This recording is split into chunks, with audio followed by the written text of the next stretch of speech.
할렐루야. 자, 좌우 옆에 분에게 인사합니다. 하나님이 당신의 외로움을 해결해 주실 것입니다. 네, 하나님은 우리 교회를 사용하시고 저와 여러분을 축복하여 주실 줄 믿습니다. 여러분은 언제 가장 외로우십니까?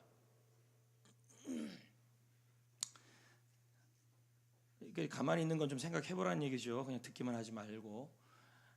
텔레비전 프로그램에서 주부를 대상으로 같은 질문을 했습니다.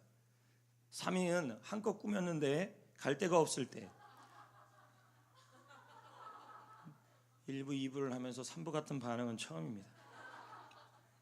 1부도 별 반응이 없었어요. 2부도 그런데 3부만 웃기네요.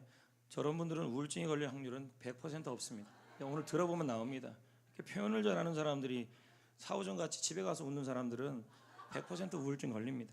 2위는 속상한데 말할 것이 없을 때, 3위는 남편과 함께 있는데도 허전함을 느낄 때. 이게 1위라는 것입니다. 1위라는 것입니다. 일반인들에게도 물어봤습니다. 당신은 언제 외로움을 느낍니까? 늦은 저녁에 집에 들어왔는데 아무도 없을 때, 둘째는 혼자 밥 먹고 있을 때, 셋째는 좋은 일은 있는데 딱히 말할 사람이 없을 때, 셋째는 사람들과 함께 있는데 마음이 나는 불편해요. 이럴 때 외로움을 느낀다는 것입니다. 성도 여러분, 참 재미난 얘기가 하나 더 있습니다. 사람이 살면서 피할 수 없는 세 가지가 있는데, 첫째는 죽음, 둘째는 세금, 셋째는 외로움입니다. 모든 사람들은 외로움을 피할 수 없습니다. 이 자리에 있는 분들 중에서 나는 외롭지 않다라고 하는 분들은 한 분도 없을 것입니다. 외롭지 않다면 공동묘지에 가야겠죠. 그 안에 들어가면 더 이상 외로울 일은 없습니다. 그러면 우리가 오늘 전체적 외로움 아웃이라는 설교를 듣기 전에 먼저는 외로움이 뭔지에 대한 정의를 해야 합니다. 그러기 위해서는 사전을 찾아봐야 했지만 웹스터 사전을 찾아보면 이렇게 정의가 되어 있습니다.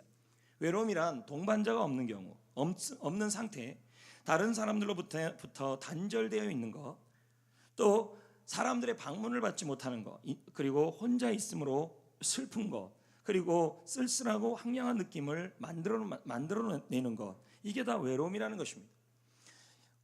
이 자리에 외로움은 피할 수 없지만 외로움은 해결해야 되는 부분이 있다는 것입니다. 오늘 말씀에도 외로운 사람이 등장합니다. 그 사람은 야곱입니다. 야곱은 야복강에서 밤에 홀로 외로워 있었습니다. 문제는 분명히 아내도 있었고 자녀도 있었고 종도 있었는데 외로웠다는 것입니다. 여러분들은 어떻습니까? 집에 가족이 있고 또 직장에 가면 함께하는 동료들도 있는데도 어떤 분들은 우리는 외롭습니다. 사람들은 많았지만 야곱은 혼자 있는 것 같았고, 그리고 그는 그 혼자 있는 것 같았고, 그는 그의 외로움에 사무쳐 있었습니다. 중요한 것은 우리 하나님은 그의 외로움을 해결하여 주셨고 또 해결하여 주실 것이고 또 우리의 외로움도 해결하여 주셔야 할 줄 믿습니다. 그러기 위해서는 외로움의 원인을 알아야 합니다. 모든 것은 원인이 있기 때문입니다. 자, 24절에 보면 이 한 구절 안에 외로움의 원인을 진단할 수 있습니다.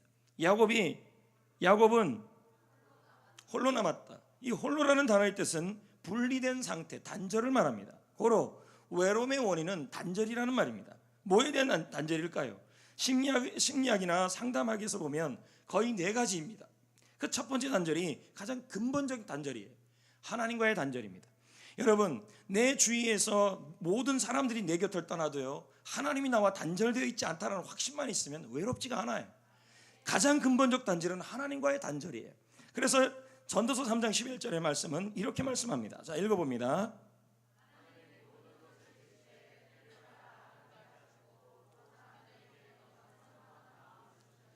자, 하나님은 사람들 마음 안에, 누구나 할 것 없이 모든 사람들 마음 안에 하나님을 사모하고 영혼을 사모하는 마음을 줬다는 말입니다. 그러므로 사람은 하나님과의 교제를 하고 있을 때, 관계를 맺고 있을 때 외롭지 않다는 말이 되는 것입니다. 그래서 젤리 박사는 말합니다. 외로움이란 사실 하나님에 대한 본향의 황수이다. 이여론 교수는 한국의 대표적인 학자입니다. 초대 문화부 장관이죠. 그러나 그 역시도 외로움을 피할 수가 없었습니다. 그가 쓴 책이 있습니다. 우물을 파는 사람입니다. 그 책에 보면은 자신의 외로움에 대한 이야기를 이여론 교수는 얘기하고 있습니다. 명예를 달라면서 글을 썼더니 명예가 생겼다. 돈을 벌려고 했으니까 되더라. 또 병 때문에 병원을 다니니까 나아지더라. 그런데 어느 날 너무 외로워서 극장에 가서 영화를 보았다. 내가 좋아하는 글도 써보았다. 하지만 마음이 채워지지 않았다. 오히려 이 세상은 나 혼자구나라는 마음이 느껴졌다. 절대 고독을 느낄 때 어디로 가야 하는가? 어디로 가야 하는가? 나는 하나님 없이는 채울 수 없는 빈 공간, 그것 때문에 하나님을 찾게 되었다. 이어령 교수의 외로움의 근본은 어디에서 나왔냐면 바로 하나님과의 단절이었다는 것입니다. 철학자 파스칼 역시도 동일한 말을 합니다. 모든 인간의 존재 안에는 하나님이 아니면 채워줄 수 없는 공백이 있다. 이 말은 하나님과의 단절이 근본적 외로움의 원인이라는 것입니다. 이 원인 안에서 그 다음 외로움의 원인들이 나옵니다. 그것은 사랑과의 단절이겠죠. 창세기 3장 22절 32장 6절 21절에 보면 야곱에게 형 에서가 오고 있다는 것입니다. 그리고 400명의 군사를 데리고 이 야곱을 만나러 오고 있는데, 왜 만나러 오고 있냐면 야곱이 예전에 형 에서의 축복을 빼앗아갔습니다. 그러므로 야곱은 가까운 가족과 지금 힘든 관계, 단절을 하고 있는 것입니다. 야곱은 물질도 있었고 돈도 있었고 가족도 있었습니다. 그런데 사람과의 관계가 단절이 되자 아무리 주위에 사람이 많아도 외로워졌던 것입니다. 이와 같이 평소에 사랑했던 사람이 있는데 그 사람들과 대화가 단절됩니다. 막힙니다. 그럼 사람이 외로워집니다. 또 사이가 좋았던 사람이 있습니다. 어떤 이유든, 여러분이 잘못됐든 애매하게 잘못됐든 어떻든 사람과의 관계가 단절되면 또 외로워지는 것입니다. 이것이 외로움의 두 번째 이유입니다. 또 하나는 사회 구조 때문입니다. 왜 그렇습니까? 각종 멀티미디어의 발전 때문에 대화가 단절됩니다. 아이들을 보면 맨날 핸드폰 끼고 앉아 있습니다. 뭐 하고 있냐면 게임하고 앉아 있는 것입니다. 아내는 아내대로, 남편은 남편대로 핸드폰 붙잡고 계속 거기에 들어가 있는 것입니다. 멀티미디어가 너무 발전하는 나머지 대화의 단절이 시작된 것입니다. 빈부의 격차는 심해져서 사회적으로 우리는 또 소외감을 느낍니다. 어떤 사람은 수백억을 횡령했는데도 8.15 특사로 풀려나옵니다. 형도 살지 않습니다. 그럼 우리 마음속에 뭐가 옵니까? 상대적 박탈감을 느끼는 것입니다. 어떤 사람은 단돈 100만 원이 없어서 자살한다는 얘기가 신문지상에 나오고 있습니다. 사회 구조 때문에 우리는 외로움이 느끼기도 하는 것입니다. 또는 개인의 고민 때문에 외롭기도 합니다. 예를 들면 이런 것입니다. 아픈 사람이 있습니다. 질병 중에 있습니다. 사람이 아프면 외로워집니다. 그것뿐만입니까? 내가 감당하지 못할 고난을 당할 때 그 고난 앞에서 내 주위에 누구도 없다라는 마음이 들면 우리는 쓸쓸해집니다. 더불어서 자존감이 낮은 사람이 있습니다. 자존감이 낮다라는 말은 자기 자신을 사랑하지 못하는 것입니다. 무슨 일만 있으면 뭐라 그러냐면 다 내가 못나서 그렇다. 내가 못나서 그렇고 내가 잘나지 못해서, 아니 내가 잘못해서 이런 일들이 일어났다면서 그렇게 말하는 자존감이 낮은 사람들은 혼자 있으면 불안해합니다. 그래서 외로워 살 수 없습니다. 그래서 항상 주변에 사람들 끼고 삽니다. 그렇지 않으면 견딜 수가 없습니다. 여러분, 외로움은 피할 수가 없습니다. 여러분, 날파리가 오는 거 피할 수 있습니까? 아니, 파리가 오는 거 피할 수 있어요? 피할 수 없습니다. 외로움은 피할 수 없다는 말입니다. 그래서 그거 파리 그냥 내버려두면요, 여기 앉으면 꾸덕이 나오는 거예요. 뭘 옵니까? 반응 좋아요. 우울증 걸릴 사람 하나도 없어요. 제가 보기 1부, 2부에는 엄청나게 우울증 걸릴 것 같습니다. 반응이 없습니다. 좀 이따 들어보면 나옵니다. 외로움은 피하면 안 돼요. 아니. 외로움은 뭐합니까? 방치하면 안 됩니다. 그냥 내버려, 날파리 오는 건 그냥 두면 안 돼요. 어떻게 해야 돼요? 해결해야 됩니다. 왜요? 외로움을 방치해버리면 나쁜 결과가 오기 때문입니다. 테레사 수녀님은 말합니다. 외로움은 현대인의 한센병이다. 문둥병이라는 겁니다. 여러분, 문둥병이 뭔데요? 사람이 여기서 썩어가는데도 통증을 모르는 게 문둥병입니다. 외로움이라는 것이 내 마음속에 사무치게 되면 그것이 눈물을 내려고 뭐 문학이 나온다고 얘기들 하는데, 외로움이 사무치면요, 사람이 감각이 무뎌져요. 마음도 무뎌지고 그리고 육신도 무뎌지는 것입니다. 그리고 사람들은 그 외로움을 감추려고 그래요. 그래서 오버해요. 막 웃어요. 사실은 너무 오버하는 사람들은 위험한 사람들입니다. 자기가 외롭지 않은 것처럼 있는 거죠. 사실은 그런 사람이 더 외로운 것입니다. 하지만 그 심각함은 그 외로움은 자신과 남까지도 파괴하는 폭발성이 있다는 것이 테레사 수녀의 진단입니다. 여기 우리 학생들 앉아 있잖아요. 청년들 앉아 있잖아요. 이들도요, 외로움을 당할 수 있다는 것입니다. 왕따. 아이들이 한번 외로움이 당해버리면요, 잠재력을 발휘하지 못하고 탈선하게 되고 범죄까지 이르게 되는 것이 이 외로움입니다. 중년은요, 여기 다 중년입니다. 아닌 분 누구 있습니까? 여러분, 일반적으로 요즘 중년은 35세에서 60세입니다. 60세 아래는 다 중년이에요. 그러면 60세 아래는, 35세 아래는 준중년입니다.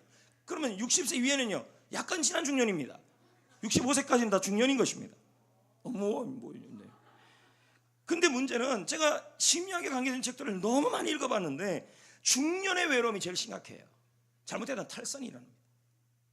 삶의 의욕을 잃어버리고 권태감과 지루함을 갖게 되고 옆에 가족이 있음에도 불구하고 곁에 가족이 없는 것처럼 생각이 들어요.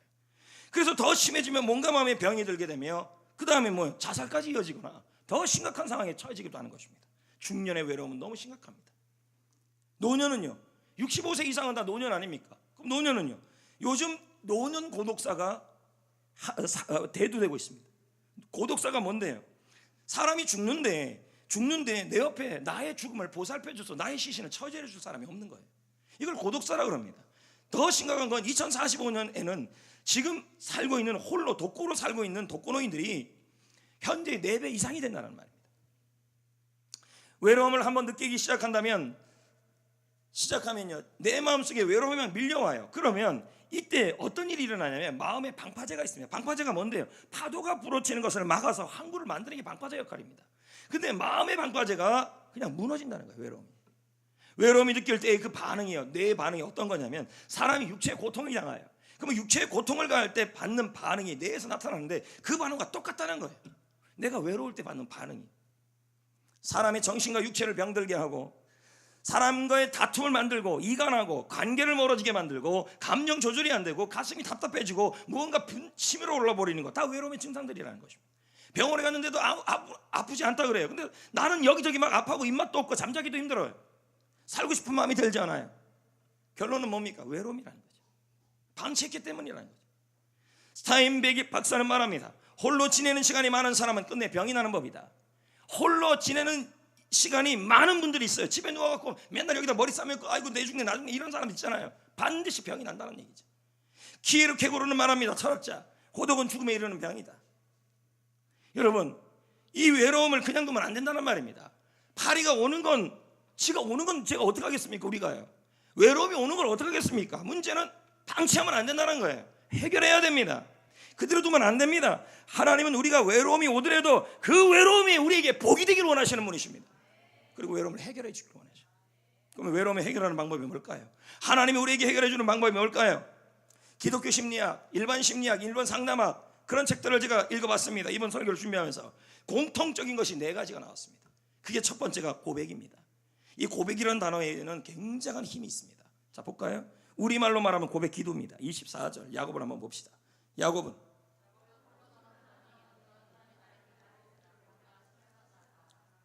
여기 어떤 사람이 나오잖아요. 그럼 이 어떤 사람이 누굴까요? 사람일까요? 모든 해답은 어디서 찾아야 하면 성경에서 답을 찾아야 돼요. 그럼 씨름하다는 게 뭘까요? 야곱이 어떤 사람과 그냥 씨름하면서 끙끙댔다는 얘기일까요? 물론 그런 의미도 있겠죠. 자, 그러면 이 야곱의 부분을 성경에서 찾아본다면 호세아 12장 3절 4절에 나옵니다. 하나님이 누구와 겨루었습니까? 그럼 그 어떤 사람은 누구예요? 하나님이 되는 거예요. 그리고 4절에 보면 씨름했다는 단어를 어떻게 표현하고 있냐면 울면서 그를 붙잡고 뭐 한 거예요? 간구했다는 거죠. 그러면 그 다음 구절이 참 재밌어요. 야곱이 울면서 하나님과 간구했던 곳은 베델이 아니에요. 어디입니까? 야복강이었어요. 그런데 여기 호세에서는 어디라고 지금 설명하고 있어요? 왜 그럴까요? 여기서 의문을 가져야 돼요. 왜 야곱이 하나님과 울면서 겨루었던 그 장소를 왜 하나님은 베델에서 그를 만나실 거라는 단어로 표현하고 있냐는 거죠. 여러분, 들어보면 이제 답이 나옵니다. 야곱은 외로웠습니다. 왜요? 왜 외로웠을까요? 가장 근본적인 이유는 하나님과의 교제가 끊어졌기 때문에. 예전 야곱은 형 에서를 피해 도망했었습니다. 왜냐하면 형의 축복권을 훔쳐갔기 때문입니다. 자, 그때 이 야복강 말고 예전에 형 에서를 피해 도망갔을 때 야곱이 하나님을 만난 장소가 있어요. 창세기 27장에 어디입니까? 베델입니다. 이렇게 반응 안 하실 겁니까? 아까는 반응 잘 하시더니. 어디입니까? 베델이잖아요. 베델에서요, 사다리가 에서 하나님과 야곱 사이가 올라갔다 내려갔다 하는 그 장소가 베델이었습니다. 그 베델의 뜻은 뭔데요? 하나님의 집이에요. 거기서 하나님을 만났잖아요. 그리고 거기서 하나님과 교제하기 시작했습니다. 거기서 하나님이 말씀했습니다. 네가 어디로 가든지 너와 함께 하겠다. 그 말씀을 들었습니다. 자, 그때 야곱은 옆에 사람이 많았나요? 그 베델에서요? 부모님 떠나 있었어요. 근데도 외롭지 않았어요. 그리고 외지에 있었는데도 쓸쓸하지 않았어요. 내 옆에 아무도 없었는데도 야곱은 외롭지 않았어요. 쓸쓸하지 않았어요. 왜 그랬을까요? 베델의 하나님을 만났기 때문에, 베델의 하나님이 그와 함께하고 있다는 것을 그가 깨달았기 때문이에요. 지금은요, 야곱이 그 후로 객지 생활합니다. 뭐 합니까? 이제 먹고 사는 게 바빠지기 시작해요. 오늘 이 자리에 먹고 사는 게 바쁜 사람들이 있다는 것이죠. 그래서 베델의 하나님을 잃어버린 사람이 있습니다. 이렇게 되면 어떻게 됩니까? 사람이 있어도 외로워지기 시작할 거라는 거죠. 자, 야곱이 그 후로 오랫동안, 자그마치 20년 동안 먹고 사는 것 때문에 바빠요. 그리고요, 14년은요 결혼하려고 바빠요.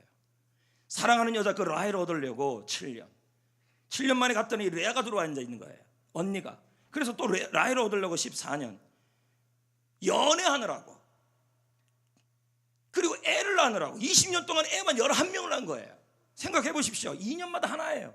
상상해 보세요. 배가 났다가면 불러지고 났다면 불러지고. 그럼 야곱 입장에서 한번 생각해 보자는 거예요. 지금도요, 여자들은 임신해서 힘들지만 임신한 여자를 보는 남자들도 스트레스예요. 안 그렇습니까?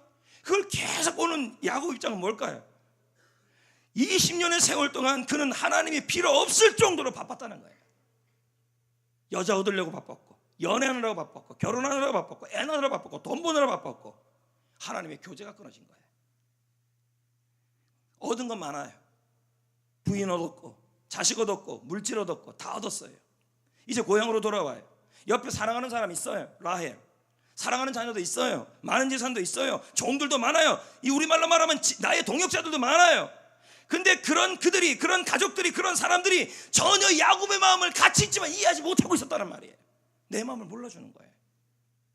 여러분, 말을 해도 이해하지 못했을 때 외롭지 않습니까?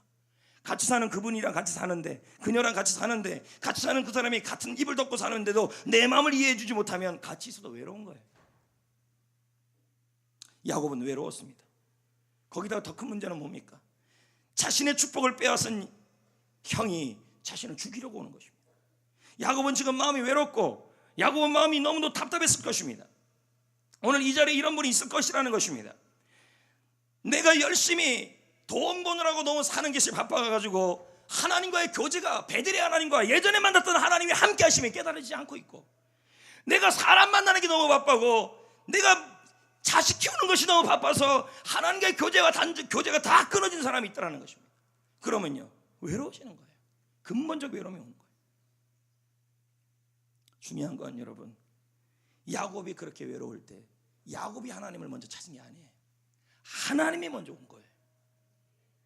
외로워 눈물 흘리는 그 깊은 밤에 아무도 내 옆에 가족이 있고, 내 옆에 재산도 있고, 내 옆에 사람도 있음에도 불구하고 그들이 내 마음을 헤아려 주지 못하고 있을 때 오는 그 외로움 속에 그는 하나님과의 관계가 끊어져 있는 상황 속에 있었던 거죠.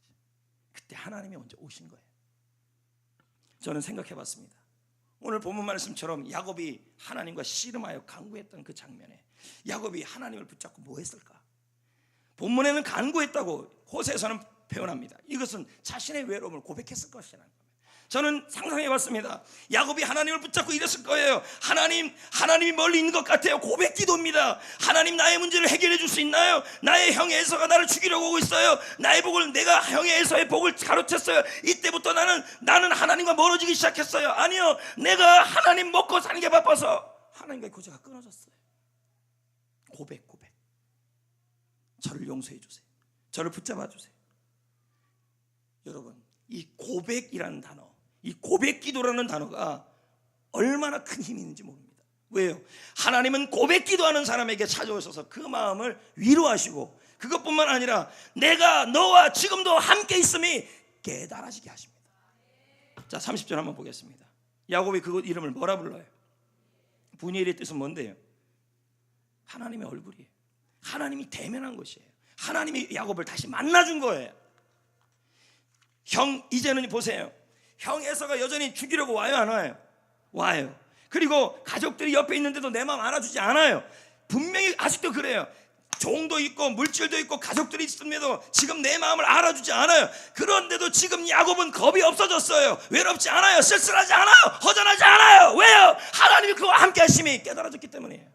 어떻게 이런 일이 났어요? 바로 고백 기도예요. 이규현 목사는 말합니다.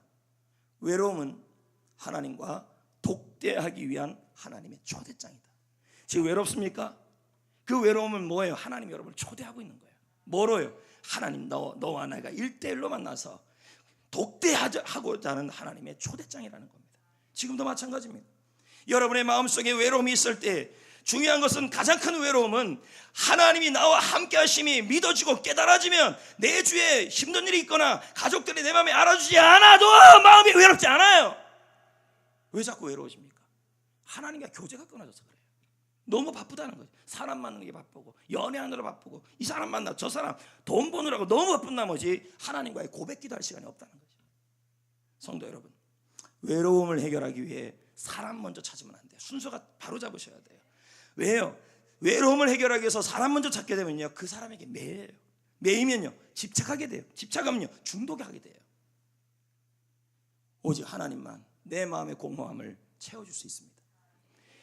그러므로 외로움의 끝에서 한강 다리를 만나지 마시고, 외로움의 끝에서 카바라를 만나지 마시고, 외로움의 끝에서 하나님을 만나야 하는 것입니다. 믿습니까? 외로움 자체는 중요치 않아요. 외로움의 끝에서 하나님을 만나는 게 중요해요. 하나님을 만나야 모든 외로움이 끝이 납니다. 믿습니까? 여러분, 일반적으로 우리가 이제 상담을 받잖아요, 의사들에게. 그러면 우리의 속 얘기를 마음에 열고 다 하잖아요. 고백하잖아요.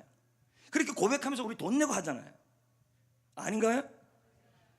여러분, 성령님의 또 다른 이름이 뭔데요? 영어로요. 카운셀러예요. 성령님은 우리를 카운셀러 하기를 원하시는 거예요.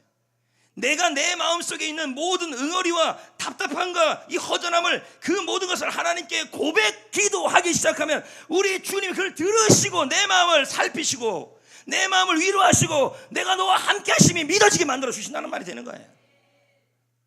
기독교 상담의 핵심이 뭔지 아십니까? 사람에게 먼저 찾아가기 전에 하나님께 나의 모든 것을 고백 기도하라고 가르칩니다. 저 역시도요, 고등학교 3학년 때 뭐를 이렇게 계획을 하게 되면 그걸 그대로 안 하면 머리가 터지는 것 같았어요. 근데 그 원인을 제가 몰랐어요. 근데 신학대학 들어가니까 기독교 상담이 있는 거예요. 들어보니까 그 교수님이 저랑 상담한 것도 아니에요. 그 내용은 딱 하나예요. 십자가 앞에 나의 모든 마음속에 있는 것들을 다 토하라는 거였어요.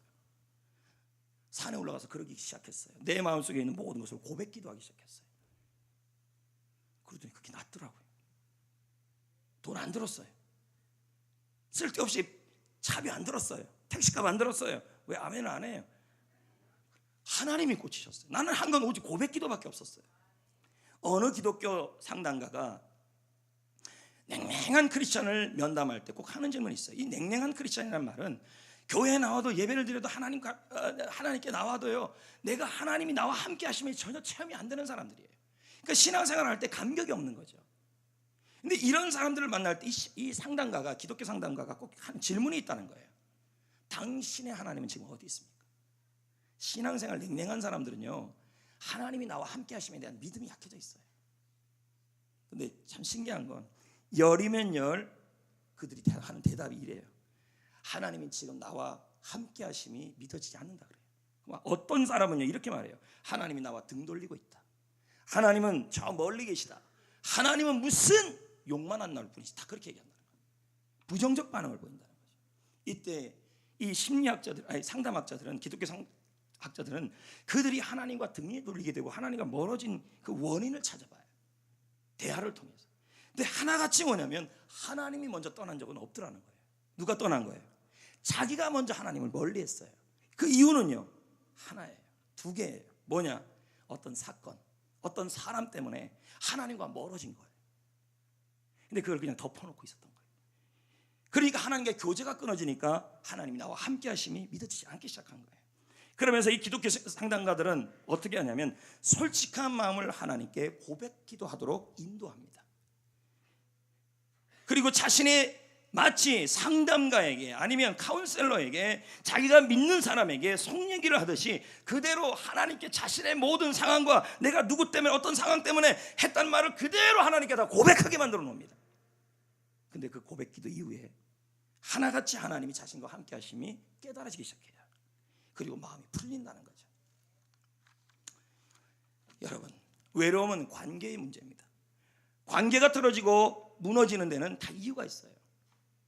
하나님과의 관계가 왜 무너졌을까요? 라기 전에 먼저 찾아봐야 될 것은 분명히 사랑과의 관계 속에서 아니면 어떤 사건을 통해서 나의 잘못이 애매하든 뭔가 원인이 있단 말이에요. 사랑 관계든 하나님 관계든.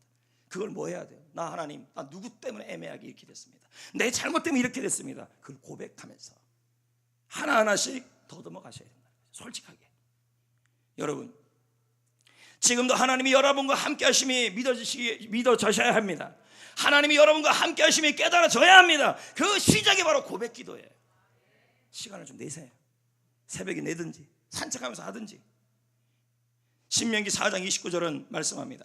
내가 만일 마음을 다하고 뜻을 다하여 그를 찾으면 하나님 앞에서 솔직하게 정직한 기도, 하나님은 정직한 자의 기도를 외면하지 않아요.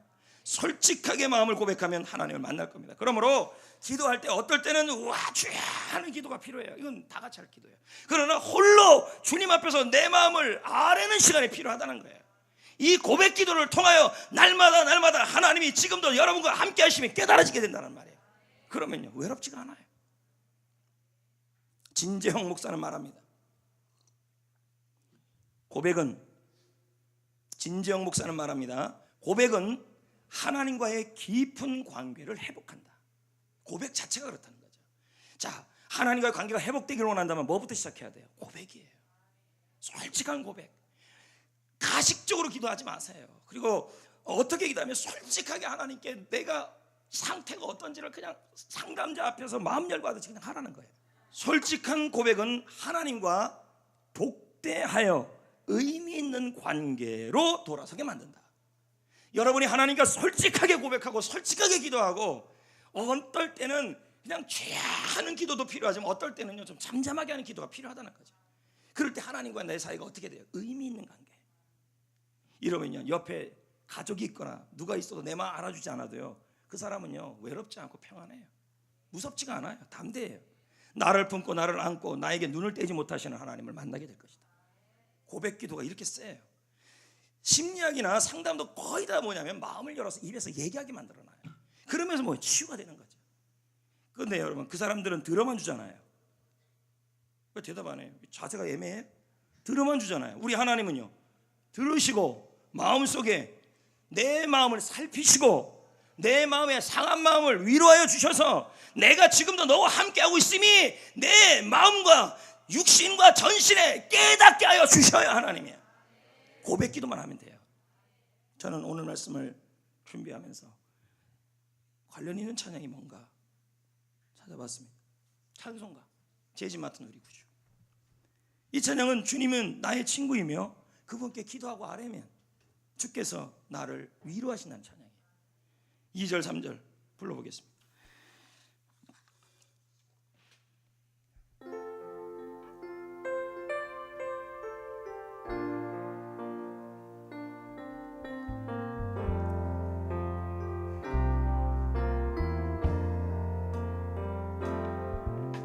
시험 걱정 모든 괴로움 없는 사람 누군가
할렐루야. 자, 여러분, 분명히 하나님께서 외로움을 해결할 방법을 알려주셨습니다. 그건 고백 기도라는 겁니다.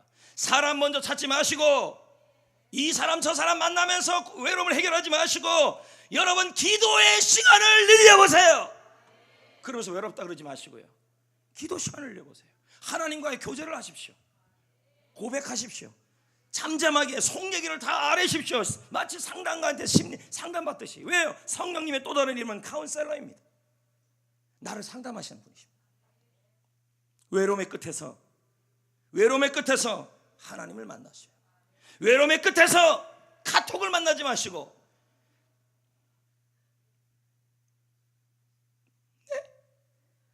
하나님을 만나세요. 두 번째, 믿음입니다. 지금 외로움이 있죠.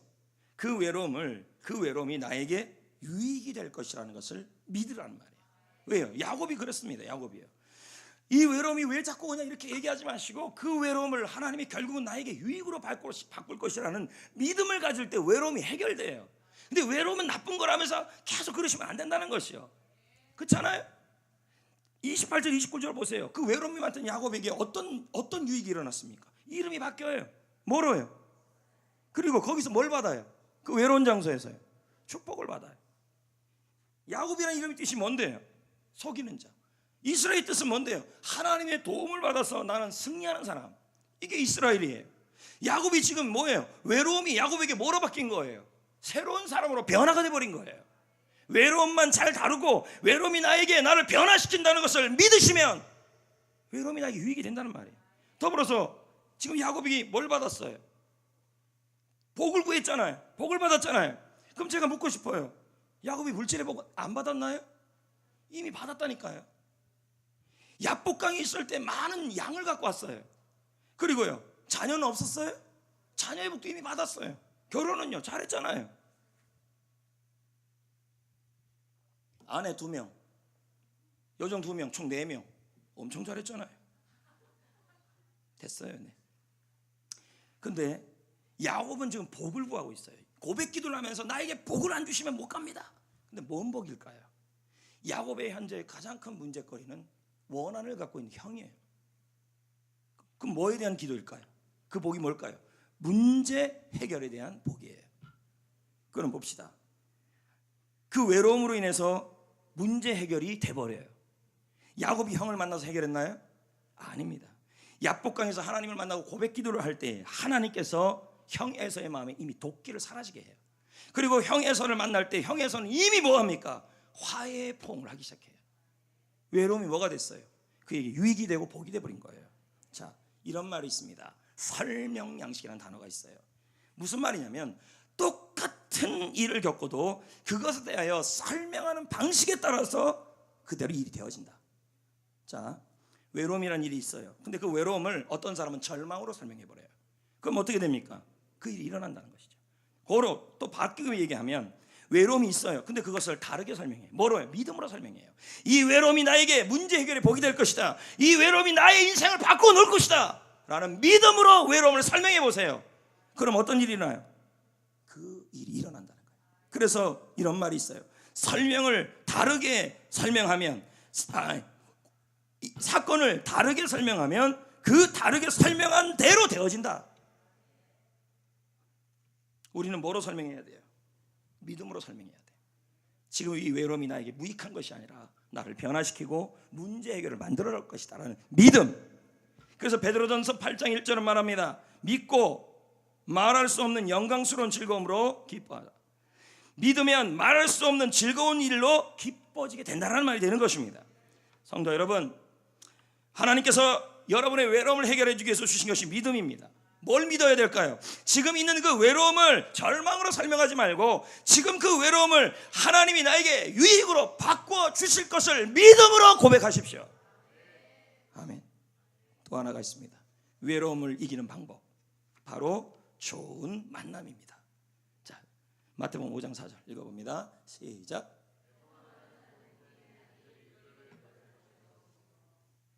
애통하는 자는 사랑하는 가족을 잃고 슬픔에 빠져서 외로워하는 사람이에요. 그런 사람이 뭘 받는데요? 위로를 받는다. 하나님께 위로를 받겠죠. 그러나 옆에 있는 좋은 사람들로 인하여, 좋은 사람들과의 만남으로 인하여 외로움이 해결된다는 말이 되는 겁니다. 여러분, 우리 주위에 마음이 통하고 함께 기도해 줄 수 있는 사람 몇 명만 있어도, 아니 한 사람만 있어도 그 사람은 외롭지 않아요. 왜 그렇습니까? 자살을 결정하는 사람들에게 물어보면 이런 말을 한다는 것입니다. 나를 믿어주는 사람 한 사람이 없어서 나는 죽는다는 거예요. 근데 우리 주위에도요, 유익한 만남이 있지만 유익하지 못한 만남도 있어요. 그 만남 속에 들어가면요, 서로 만나서 같이 동급이니까 동조의식이 있기 때문에 외로움이 처음에는 해결이 돼요. 그 유익하지 못한 만남이. 그런데 그게 오래가지 못한다는 거예요. 그럼 그런 만남을 우리는 뭐라고 말하냐면 심리학에서는 험담하는 만남이라고 그래요. 자 보십시오. 그럼 험담에 대한 정의부터 먼저 해야 돼요. 로버트 모리스는 이렇게 말합니다. 험담은 사적이거든, 아니면 은밀한 소문이거든, 혹은 사실을 습관적으로 퍼뜨리는 것을 험담이라고 설명해요.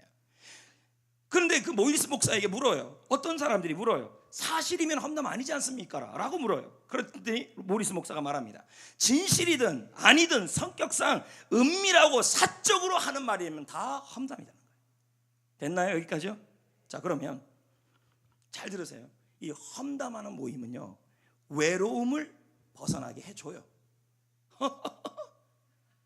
어떻게 그럴 수 있어요? 잠시 그래요. 자, 들어보세요. 제가 이 설교 준비하면서 심리학에 관련된 책을 읽어보는데 공통적으로 다 험담에 대한 얘기가 계속 나와요. 자, 보세요. 험담하면요, 심리학자들이 이런 일이 일어난대요. 첫째, 왜 안 나와요? 스트레스를 해소시켜준대요. 자, 보세요. 이걸요, 정서적 환기라 그래요. 자, 누구를 우리가 같이 씹어 먹어요. 같이 험담해요. 그러면 뭐게 됩니까? 어떻게 되냐면 정서적으로 카타르시스를 느껴요.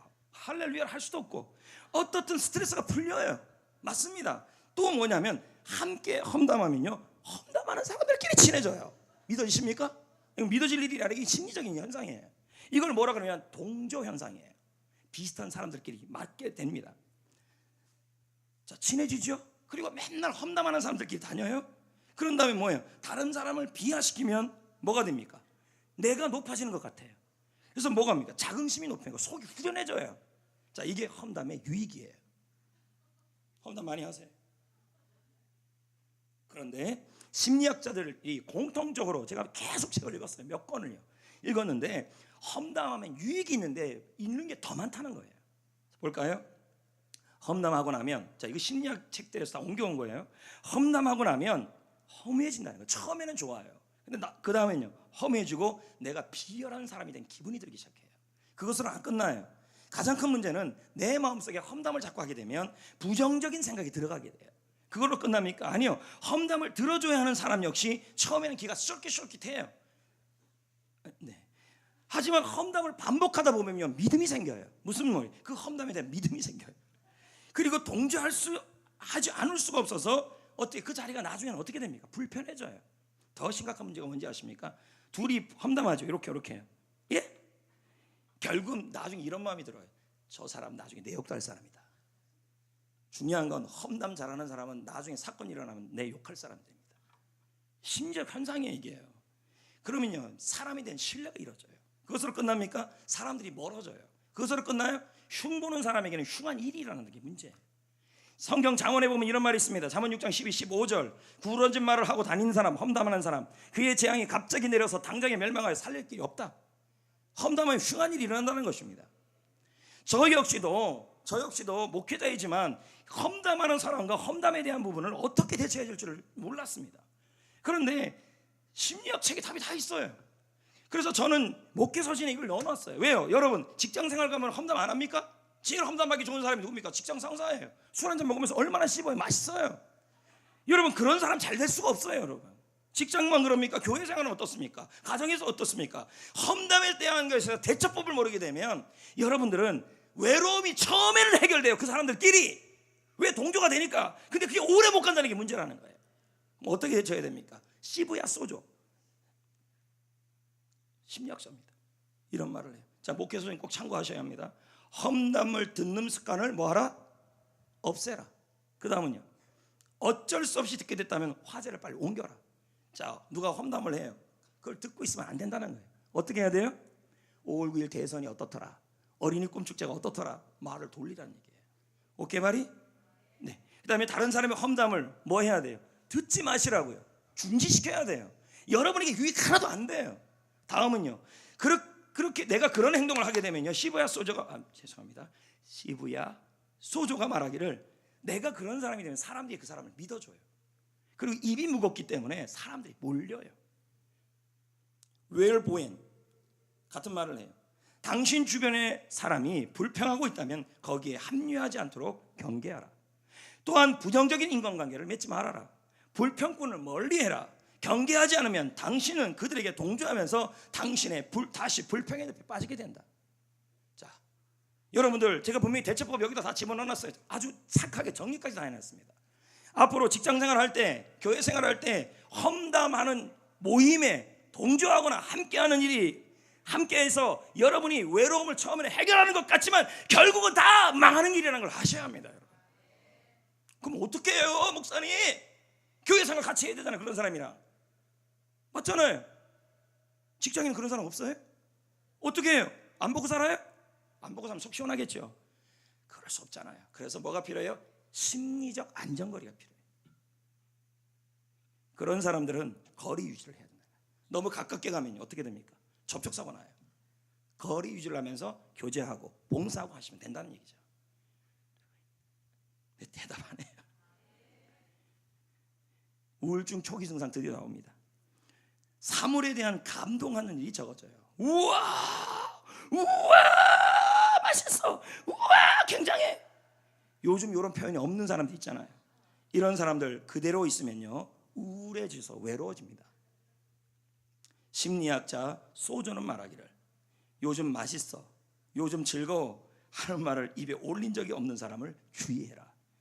그럴 때일수록 감탄사를 입버릇처럼 하는 긍정적인 사람을 만나라. 지금도 마찬가지 아닙니까? 그리고 자기 스스로가 감탄사를 말로 표현해라. 옆에서는 우아우아 하고 있는데 혼자는 이러고 있으면 안 된다는 거예요. 같이 뭐 해야 돼요? 같이 우아우아 하면 뭐예요? 감동이 배가 된다는 말이에요. 지금도 제가 이렇게 설교하는데도 끝까지 입 다물고 있는 사람 10명이 보입니다. 우울증 걸린다니까요. 그러다가 죽고 싶진 않잖아요. 표현하십시오. 외로움을 이기는 방법은 좋은 만남이라는 거예요. 자, 이민규 씨는, 이분도 박사님인데 이런 말을 합니다. 매력적이고 호감 있고 긍정적인 사람과 함께하면 더 많은 보상을 받을 수 있고 기분도 좋아진다. 또 함께 있으면 덩달아 주가가 올라간다. 왜요? 호감 있고 매력적이고 열정적인 사람 옆에 갔으면 그 사람하고 친하다 그러면 주가가 올라갑니다. 주가가요. 자신감도 생기고 자기 존중감도 높아진다는 거예요. 여러분, 좋은 만남은 축복입니다. 호감 있고 밝은 사람을 만나는 것이 외로움을 이길 방법입니다. 여러분이 호감 있고 밝은 사람이 되도록, 좋은 만남을 가지도록 첫째는 험담 금지, 리액션 충만, 네, 하시기를 축복합니다. 마지막은요, 섬김입니다. 로마서 14장 18절입니다. 읽어보겠습니다. 그리스도를 섬기는 자는 사람에게 뭘 받아요? 하나님께도 기쁨 받고 사람에게도. 섬기는 사람은 외로울 틈이 없다는 말입니다. 김경수 목사, 이분도 성경 심리학자죠. 이분도 이렇게 말합니다. 대부분 외롭다고 말하는 사람은 섬김 사역을 멀리하는 사람이다. 섬기는 사람에게는 외로움이 존재할 수가 없다는 거예요. 외로운 이유 중에 하나가 섬기지 않고 있기 때문이라는 거예요. 인도의 테레사 수녀에게 미모의 처녀가 찾아왔습니다. 이 자매는 좋은 대학을 나왔습니다. 아버지 밑에서, 좋은 아버지 밑에서 부유하게 자랐습니다. 하지만 그녀는 삶에 의미가 없대요. 자꾸 아파요, 외로워요. 그녀는 죽음을 생각하고 있었어요. 그래서 그때 테레사 수녀를 찾아왔습니다. 테레사 수녀가 말했습니다. 6개월 동안 수녀원에서 피고름 짜고 빨래하고 봉사 한번 해보라고. 제가 이런 얘기하면 다 그만둔다는 사람들이 더 많잖아요. 해피하라 그래도 아파서 못한다, 뭐 해서 못한다, 그런 분들 많아요. 근데 이분은 그런 상황에서 말했습니다. 6개월만 해보고 그래도 죽고 싶으면 그때 죽어라, 이렇게 말했어요.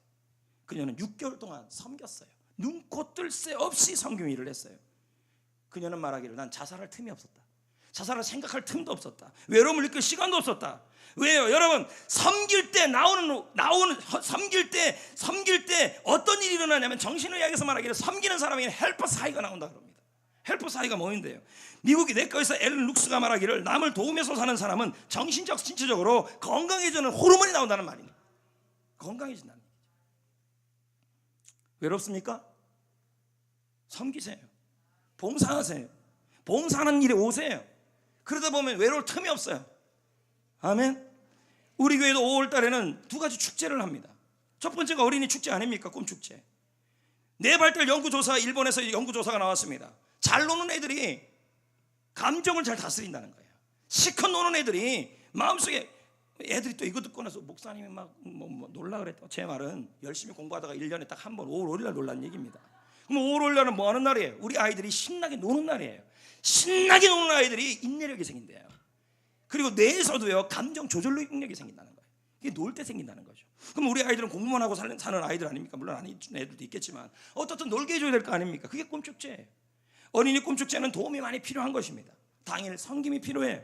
모든 성도들이 셀 중심으로 참여해 주시기를 부탁드립니다. 다시 한번 또 부탁드립니다. 이제는 좀 세뇌가 되지 않았습니까? 이 정도 되면요, 그렇죠?